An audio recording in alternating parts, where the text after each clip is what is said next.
Súbor čínskych artistov, laureát 4. Svetového festivalu mládeže a študentstva, nadchol pri svojej návšteve v Bratislave 10-tisícové obecenstvo svojím vynikajúcim umením.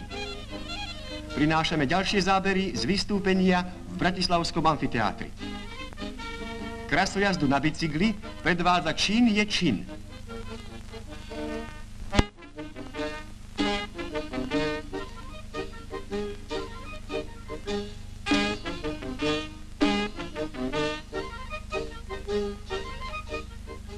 Skupinovú krasojazdu predvádzala aj Čín Jou Čín a Čín Čou Čín.